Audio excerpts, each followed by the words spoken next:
I didn't know that a heart could make a sound when it breaks. But the night she left, I swear mine echoed, like glass shattering inside a cathedral. It happened quietly. No screaming. No accusation. Just a simple notification at 2:11 a.m., a photo of her with him. Her hand in his. My hoodie on her shoulders. As if I never existed. For 3 years, I had memorized the constellations of her freckles, the rhythm of her breathing, the way she whispered apologies to the wind when she was scared. But she traded me for someone shinier. Someone louder. Someone who didn't love her half as much as I did. And the cruelest part? She didn't even say goodbye. She just replaced me, like I was a placeholder she'd outgrown. I disappeared into myself for months. Sleep became a stranger. Silence became my only witness. But pain has a strange way of rearranging you, like a sculptor carving a new shape from a broken stone. And now? Now she sees the man she threw away standing everywhere she goes. In magazines, on screens, in the dreams she can't outrun. Because the world remembers me. And she can't escape what she lost. The twist? She wants me back. But the man she abandoned no longer exists. The sky that day looked conflicted, as if it couldn't decide whether to cry or hold itself together. Clouds drifted like bruises across a washed-out blue, and sunlight kept tearing through in thin, trembling slices. It was the kind of weather that mirrored a person on the edge, trying to be fine, trying not to break. I didn't know it then, but maybe that's why she appeared. Maybe broken weather calls broken people together. I sat on my usual park bench with my sketchbook open on my knee. The pages were soft from overuse, smudged charcoal fingerprints scattered like quiet confessions. I was drawing strangers, loose outlines of lives I'd never know, when I felt a presence shift the air beside me. Not loudly. Not dramatically. Just a small disturbance, like a single raindrop falling before the storm. When I looked up, she was there. She stood with her hands tucked into her sleeves, shoulders slightly hunched, as if apologizing to the world for taking up space. Her hair was messy in the prettiest, most accidental way, soft strands catching the breeze, lifting like small secrets escaping her. Her eyes were dark, but not empty. More like, dimmed. As if someone had blown out the candle inside her, leaving only the smoke. "Draw me," she said. Her voice wasn't confident. It was trembling, a dare wrapped inside a plea. She wasn't asking to be admired. She was asking to be seen. Truly seen. And something in her tone, fragile, brave, almost desperate, pulled an answer from me before I even realized it. "Okay." She sat beside me, closer than strangers usually do. Close enough that I could smell the faint scent of rain on her clothes. Close enough that I could hear her breathing, steady at first, then uneven as I lifted my pencil. I sketched fast. 3 minutes, maybe less. Not because I wanted to rush, but because something about her demanded immediacy, like capturing a moment that wasn't meant to last. Her eyes kept drifting to the sky, as if waiting for it to choose rain so she wouldn't have to hide the sadness gathering behind her lashes. Her fingers tapped her knees in a quiet rhythm. Tap, pause, tap, like she was bargaining with the world for something she couldn't name. When I finished, I turned the page toward her. Her breath hitched.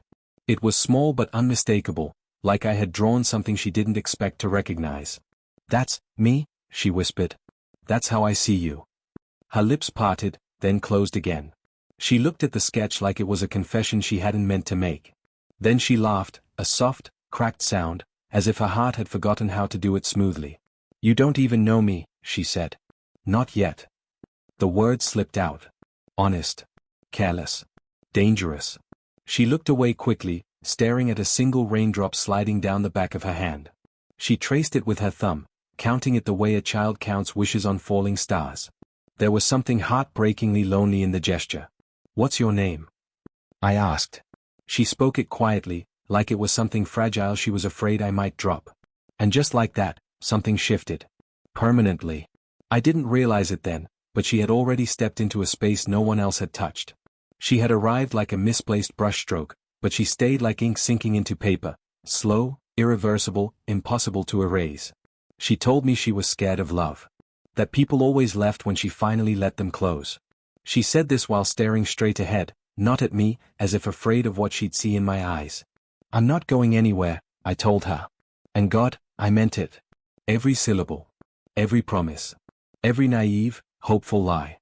Rain began to fall, light at first, then steadier, speckling the pages of my sketchbook. She lifted her face to the sky, letting the drops wash over her like forgiveness. If I could go back, I'd stop myself right there. I'd close the book. Stand up. Walk away. I'd whisper, don't draw her. Don't love her. Don't hand her the pieces she'll later use to break you. But back then, with rain softening her smile and storms hiding behind her eyes, I only saw her. And that was enough to ruin everything. We slipped into each other's lives quietly, the way dawn slips into a window, soft, unnoticed, unmistakable. We were not a couple. Not yet. But long before titles existed, she became my routine, my rhythm, the unspoken prayer I whispered into the cracks of the day. Every morning began the same. A simple message from her. You awake? As if she needed confirmation that I hadn't disappeared overnight. And every night ended the same. Her voice drifting through the phone like warm breath on cold glass, melting places in me I didn't know had frozen. She filled the hollow spaces I'd been carrying for years, the ones I pretended didn't ache. Her jokes stitched laughter back into my ribs. Her quiet hums soothed the shadows under my skin. And her apologies, God, she apologized for everything, even things that weren't her fault, made me want to hold her until the world stopped giving her reasons to say sorry. One evening, she confessed something that stayed with me. You make me feel seen, she murmured, tracing circles on the side of her mug. Like the world didn't accidentally forget to outline me. Her words cracked something open inside me. Maybe because I knew what it felt like, to exist in blurry edges until someone chooses to sharpen you. So I taught her how to sketch. Not the art itself, but the act of noticing. We sat in my room with charcoal-stained fingers, the scent of graphite clinging to our hair. She leaned over my shoulder, eyes bright with concentration, her breath brushing the back of my neck in small, accidental intervals that made my pulse skip. Shadows first, I whispered, guiding her hand. Details later. She smiled. Is that about drawing or life? Both. She laughed, and I swear it felt like stepping into sunlight after months of winter. In return, she taught me how to breathe again. Not metaphorically, truly. She'd place her hand over my chest when my anxieties tangled themselves too tightly. Here, she'd say softly. Don't hold your breath. You don't have to brace around me. Little things. Stupid things. Beautiful things. We traded them like gifts no one else would understand.